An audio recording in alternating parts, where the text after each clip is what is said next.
This week, Theresa May's former Chief of Staff, Gavin Barwell, gave his opinion about Theresa May's record as Prime Minister. Have a listen. She was definitely highly regarded as a constituency MP. I think when you come to look at her record as Prime Minister, I'm obviously biased. As you said, I was right by her side. I think she had an almost impossible job to do. She inherited after the Brexit referendum. There was no plan at all from the Leave campaign about what Brexit should look like. Parliament was incredibly evenly divided. So she wasn't, you can't say her time as Prime Minister was a success because the job she had to do to get Brexit done, she wasn't able to do. But I also think if you look back now at the warnings she made about what the consequence would be of leaving in the kind of way Boris Johnson wanted to do for Northern Ireland, for our economy, those warnings have been proved exactly right. And she made some really important decisions when she was Prime Minister. The commitment to net zero emissions by 2050 was one of the things that took place during her time in office. So I entirely accept that people are going to have mixed views on a time as PM, partly based on their politics, maybe on their views on Brexit. But I don't think anyone would deny from any political party that she was hugely well regarded by her constituents. Whilst I'm sure he is right about her being a highly regarded constituency MP, he is absolutely wrong about everything else. Theresa May was meant to lead. She didn't lead. She went in and was hijacked and kidnapped by the ERG. She defined red lines which were thoroughly impossible. And that is why we've ended up with the Brexit that we've got outside of the customs union and outside of the single market. She could have got Brexit done, actually, by kicking Brexit into a royal commission, or even, as John Major pointed out in 2018, deciding to hold another referendum. And in the end, she fed buns to the crocodiles, and the crocodiles ended up eating her. If Theresa May had listened to John Major, she would probably still be Prime Minister, and we would also still have a country which was functioning. But I think there are many things that haven't been said. And I think what hasn't been said is the extent to which the evidence is rapidly emerging that many, many people are going to be very worse off, whatever form of Brexit is now chosen.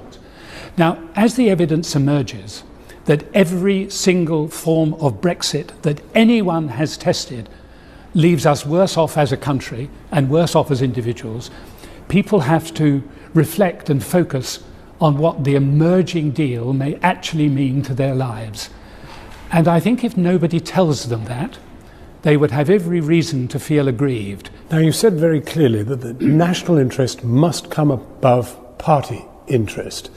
And I'm just wondering what kind of a Brexit would be in the national interest? Well, I don't think it's for me to frame the Brexit not being part of the negotiations. But I think the objectives that the government have set out and the promises that were made to people during the referendum campaign give a clear idea.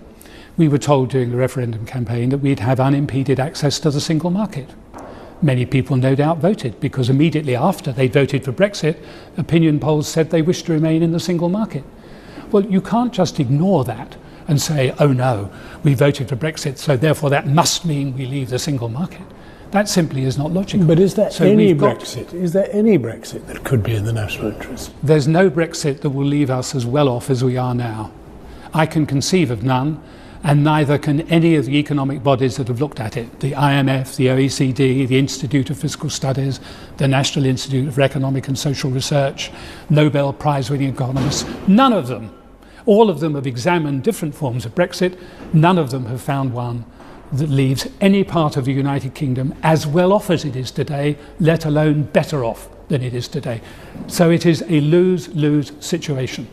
If the decision is taken that we cannot remain a full member of the European Union because it is now politically impossible after the referendum vote, then we must make sure we have a form of Brexit which minimises the damage, not just to the country, but minimises the damage to ordinary, everyday people and lots of people in small firms.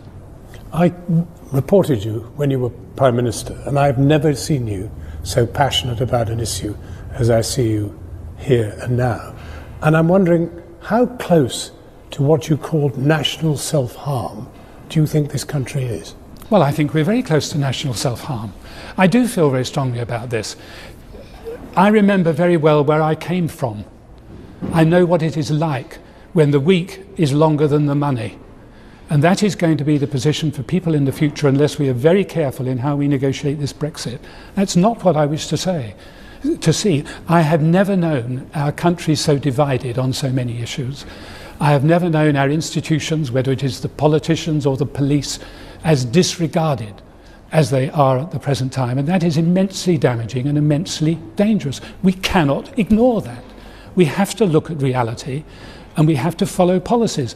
I hate making a speech, which I know will cause friction with my own party. It's not in my nature to do so. I never have done so. But I just simply cannot sit there and watch us moving in a direction that I am utterly convinced is going to be damaging for millions of ordinary people who ought to expect better from their parliament. But you know what the Brexiteers are already saying. I have no You, John Major, are trying to frustrate the will of the British people. Yes, well, that's because they've no argument.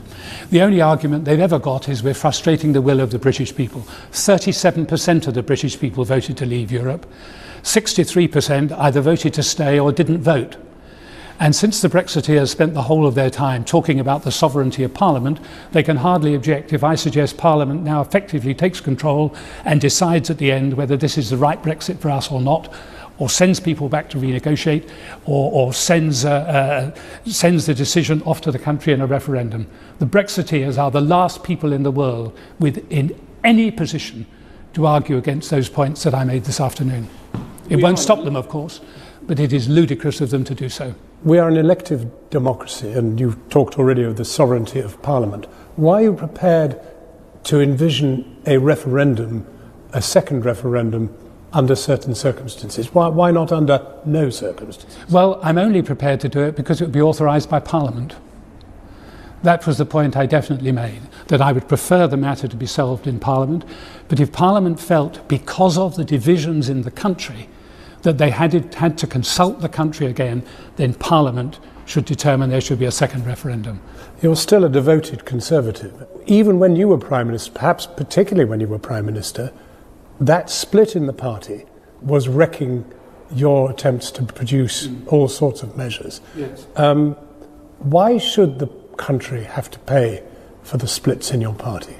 Well, I don't think the country should pay for the splits in any party. I don't think that. And I think those of us who think that I do need to speak out, because the majority of our party are not ultra-Brexiteers. They're not people who take a very forceful and stern, sometimes even Gradgrindian view of the world. They take a different view. If you look at the people who've got into the Conservative Party in the last 2 years, they are as good an intake as I have seen for a very long time.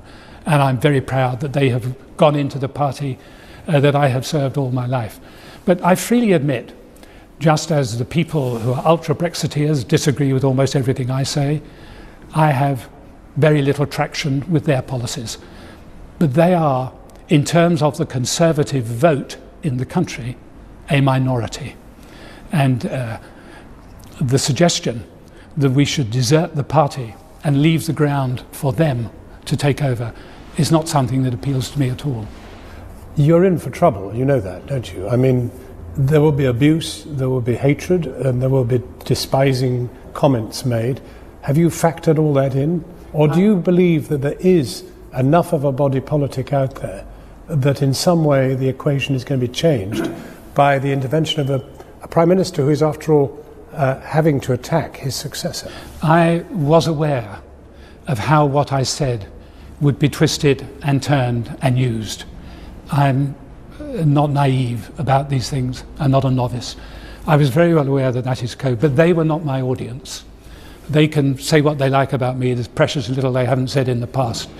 My purpose is not to speak to them. My purpose is to speak to the people out in the country who all they have heard in the Brexit debate is the slogans on one side or the other.